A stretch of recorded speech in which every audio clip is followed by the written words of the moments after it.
साथियों, spiritual secret channel पर आपका स्वागत है। आज हम एक ऐसे गहरे सवाल पर बात करने वाले हैं जो कभी ना कभी हम सबके मन में आता ही है। हमारी जो ये छोटी छोटी कोशिशें हैं, क्या सच में इनसे कोई फर्क पड़ता है? मतलब जब दुनिया इतनी बड़ी हो और मुश्किलें पहाड़ जैसी, तो हमारी जरा सी कोशिश आखिर क्या बदलाव ला सकती है ना? चलिए आज इसी सवाल का जवाब ढूंढते हैं।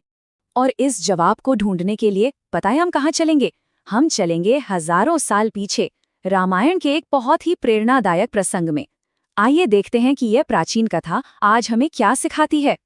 तो हमारी पहली कहानी है धर्म और कर्तव्य पर टिके रहने की, एक ऐसे महाबलिदान की कहानी।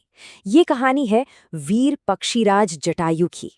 कल्पना कीजिए, भगवान राम को घायल जटायु मिलते हैं।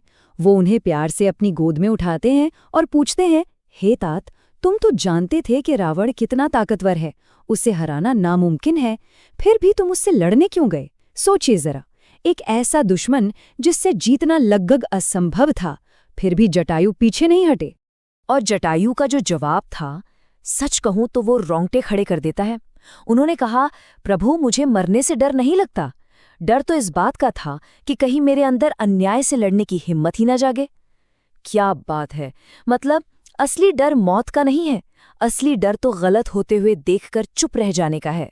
और इसी निस्वार्थ हिम्मत पर, इसी जज्बे पर भगवान राम ने उन्हें आशीर्वाद दिया।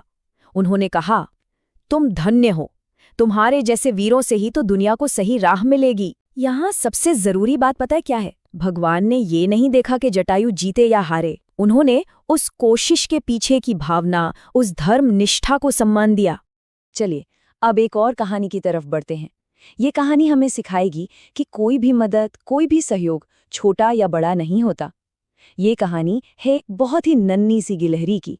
जरा सोचिए, एक तरफ विशाल वानर सेना बड़े बड़े पत्थर उठाकर राम सेतु बना रही है, चारों तरफ जोर शोर से काम चल रहा है, और उसी बीच एक छोटी सी गिलहरी, वो क्या करती है? वो समंदर में जाती है, अपनी पूंछ गीली करती है, रेत में लोटती है और पूंछ पर चिपके धूल के कणों को लाकर पुल पर झाड़ देती है।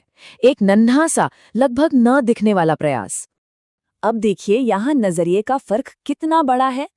एक तरफ थे वानर जो उसका मजाक उड़ा रहे थे, अरे देवी, तुम्हारी इस नन्ही सी पूंछ की धूल से इस समुंदर का क्या होगा भला? मतलब वो सिर्फ काम के साइज को देख रहे थे। लेकिन दूसरी तरफ थे प्रभु राम, और उनकी नजर बिल्कुल अलग थी। उन्होंने उस छोटी सी कोशिश में छिपी सहयोग की महान भावना को देखा। और फिर भगवान राम ने उस गिलहरी को प्यार से अपनी गोद में उठाया, और पता है क्या कहा? उन्होंने कहा, ये गिलहरी हमेशा हमेशा के लिए अच्छे काम में सहयोग करने का प्रतीक बनकर याद रखी जाएगी। सोचिए, उन्होंने उस छोटे से काम को अमर बना दिया। ये हमें क्या सिखाता है? यही कि असली चीज आपकी नियत और आपका समर्पण है, काम का छोटा या बड़ा होना नहीं। तो इन दोनों कहानियों से हमें क्या समझ में आता है? एक तरफ जटायु का महाबलिदान और दूसरी तरफ गिलहरी का नन्हा सा सहयोग।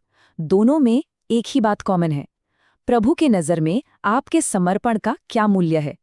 चलिए, जो जरूरी बातें हमने सीखी उन्हें फटाफट समझ लेते हैं। पहली बात, कोई भी कोशिश छोटी या बड़ी नहीं होती। दूसरी, आप जो भी काम कर रहे हैं उसके पीछे आपकी भावना क्या है, आपकी नीयत कैसी है, वो सबसे जरूरी है। तीसरी बात, निस्वार्थ भाव से किया गया सहयोग कभी भुलाया नहीं जाता, वो अमर हो जाता है। और आखिर में, हर योगदान की अपनी एक कीमत है, अपनी एक जगह है, चाहे वो एक विशाल पत्थर हो या फिर धूल का एक छोटा सा कण। ठीक है, ये तो हो गई पुरानी बातें, पर सवाल यह है कि ये हजारों साल पुराना ज्ञान आज हमारी जिंदगी में कैसे काम आ सकता है। चलिए देखते हैं कि हम इससे अपने लिए क्या प्रेरणा ले सकते हैं। ग्रंथों में एक शब्द आता है, जागृत आत्मा, यानी जागी हुई आत्मा। ये कौन लोग होते हैं? ये वो लोग हैं जो जब भी कोई सही काम करने का मौका सामने आता है ना, तो उसे हाथ से जाने नहीं देते, फौरन एक्शन लेते हैं। और जो लोग मौका देखकर भी कुछ नहीं करते, चुपचाप बैठे रहते हैं, उन्हें जीवित मृतकों के समान बताया गया है। तो सवाल ये है कि हम एक जागृत आत्मा कैसे बने? इसके लिए कुछ बहुत ही सिंपल स्टेप्स हैं। सबसे पहले, अपनी ताकत को पहचानें, चाहे वो कितनी भी छोटी क्यों न लगे। दूसरा, जटायु की तरह जब भी कुछ गलत होता देखें तो उसके खिलाफ आवाज उठाएं। तीसरा, गिलहरी की तरह छोटे से छोटा सहयोग करने से भी हिचकिचाएं नहीं, और सबसे जरूरी, जो भी करें निस्वार्थ भाव से करें। तो आज की इस पूरी बातचीत का सार क्या निकला? सार यही है कि जटायु और गिलहरी दोनों ने हमें सिखाया कि ईश्वर हमारी ताकत या हैसियत नहीं देखता, वो सिर्फ हमारी भावना, हमारे समर्पण को देखता है। और ये हमें आज के आखिरी और सबसे अहम सवाल पर ले आता है। आज आप कौन सा धूल का कण उठाकर अपना सहयोग देंगे?